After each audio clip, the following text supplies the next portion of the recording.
Hi everyone, my name is Kyung. So I'm going to actually talk about our recent imaging development for pituitary adenomas. So pituitary adenomas are pretty common disease, and one of the underlying causes of Cushing's disease, which is affecting about 10 to 15 people out of the million people.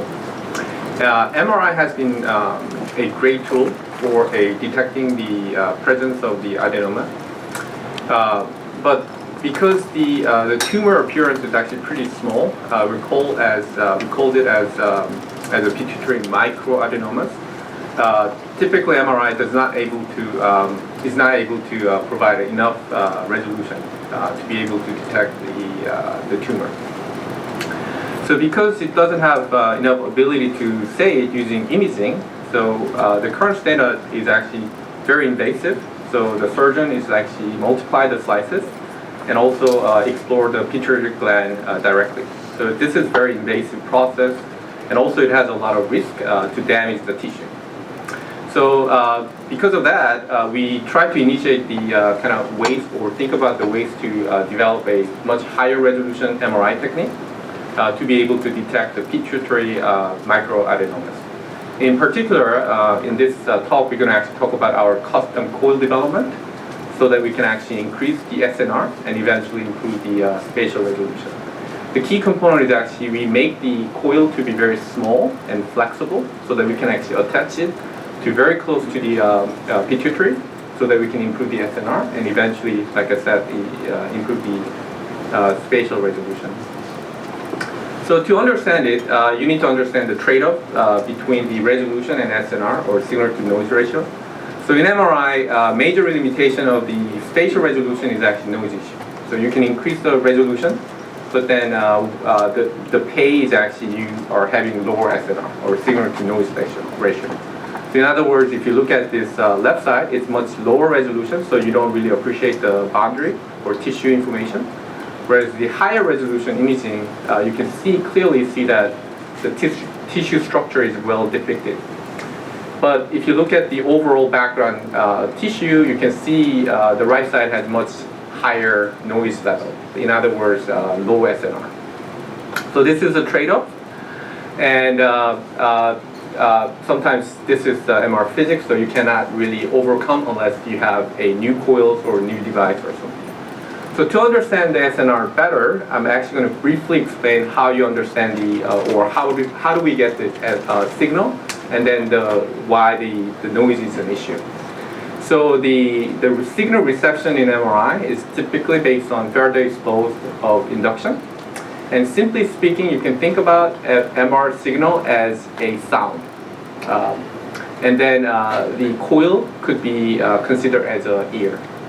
So when the body will generate the MR signal, and then coil will actually listen it or record it. So to make the sound to be really recordable or high quality, one way to improve it is actually you increase the sound or increase the volume. So the way to do it is actually use a better MRI system, typically a 70 or high field MRI system, is to boost up the signal. But the current, our imaging system is actually pretty good. So we're pretty much maxing out the ability to boost up the sound. Another way to think about is actually put the coil very next to the sound, or the sources of the signal. So in this case, the pituitary is actually the major source of signal. So we're trying to put the coil as close as possible so that we can improve the SNR. So here is the kind of cartoon showing the pituitary.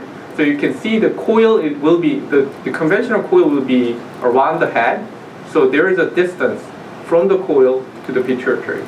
So the idea is actually we're actually placing the coil right next to the pituitary so that it can improve the SNR.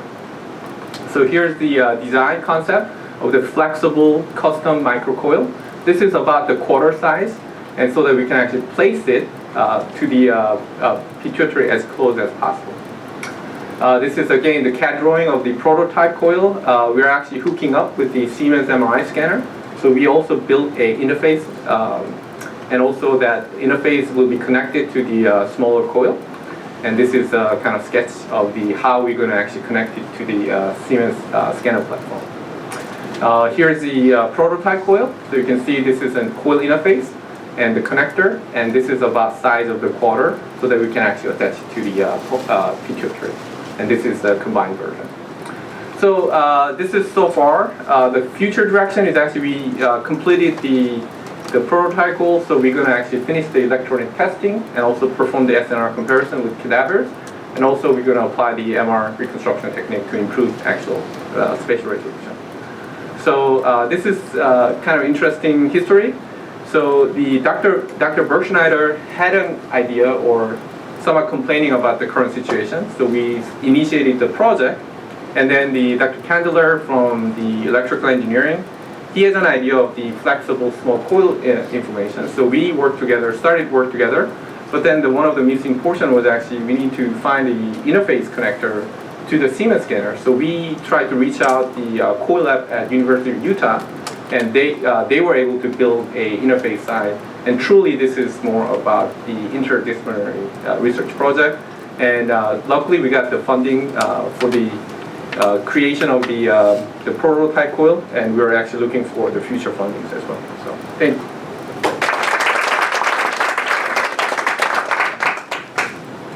Can you talk about safety? So